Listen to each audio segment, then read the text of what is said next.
hoy se llevó una audiencia, la audiencia inicial de Jesús Salvador N., el presunto matricida. En esta audiencia, él confesó haber ultimado a su propia madre.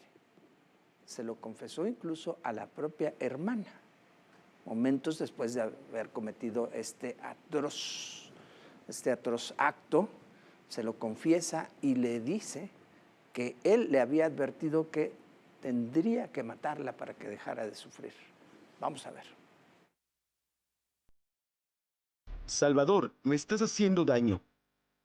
Ese fue el grito de ayuda que emitió María Esther Amaya Narro mientras su hijo, Jesús Salvador N., la atacaba sin piedad y con brutal ferocidad dentro de su domicilio en la colonia Conquistadores. De acuerdo con la evidencia presentada por el Ministerio Público durante la audiencia inicial, Salvador fue apagando la vida de su madre poco a poco, golpeándola primero y después asfixiándola con una prenda de ropa. La tarde de este miércoles se inició el proceso penal contra Salvador N., acusado de matricidio agravado por cometerse con ventaja y brutal ferocidad. Durante la audiencia inicial, agentes del Ministerio Público presentaron los datos de prueba que constan en la carpeta de investigación, entre los que destacan las declaraciones de los testigos de este hecho que consternó a la población. Una de las declaraciones fue la de los vecinos de María Esther, quienes señalaron que a las 7:20 de la mañana del miércoles 7 de enero escucharon los gritos de la señora, quien vivía en la planta baja del condominio ubicado en la colonia Conquistadores. Salvador, me estás haciendo daño. Eso fue lo que gritó Esther, dijeron sus vecinos. Luego escucharon sonidos de golpes y después silencio. La vecina decidió llamar a la hija de Esther, quien le comentó que ya iba llegando a la casa de su mamá, que ya sabía que su hermano la estaba agrediendo. En su denuncia, la hija de la víctima, Esther Selene Amaya Narro, relató los que fueron los últimos momentos de vida de su madre. Señaló que a las 5:58 de la mañana recibió una llamada de su madre donde le decía que Salvador la estaba atacando.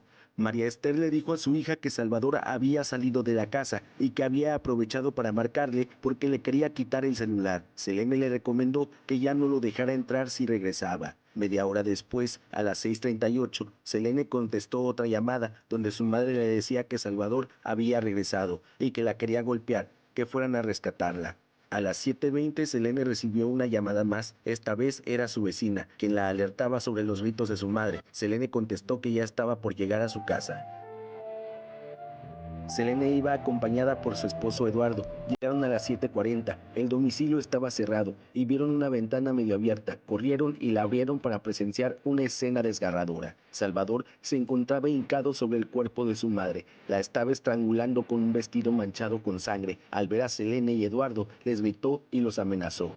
Ya le hice el favor a mamá Esther para que descanse en paz. Voy a asegurarme de que esté bien muerta y luego me largaré a donde nunca debía haber regresado, les dijo Salvador.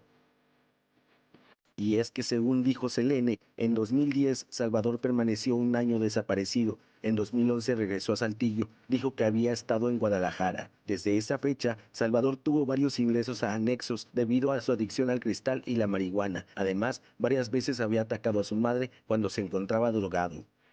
Después que Salvador les dijo eso, Eduardo se brincó por la ventana y lo separó del cuerpo de María Esther. Lo empujó hacia una recámara donde lo mantuvo detenido mientras Selene llamaba al 911 para solicitar la presencia de la policía. María Esther yacía sin vida en el piso de la cocina. Había sido asesinada por su propio hijo, quien desde el cuarto donde lo tenían gritaba y amenazaba a su hermana para que lo dejara libre. Al término de la relatoría de los hechos por parte del Ministerio Público y sin que la defensa presentara debate sobre los datos de prueba, la jueza de control dictó el auto de vinculación a proceso contra el imputado, al considerar que los datos de prueba fueron contundentes. La jueza concedió un plazo de 3 meses de investigación complementaria e impuso la medida cautelar de la prisión preventiva justificada, por lo que el imputado permanecerá internado en el centro penitenciario. Con imágenes de Gerardo Ávila. Para Telezócalo, Luis Durón.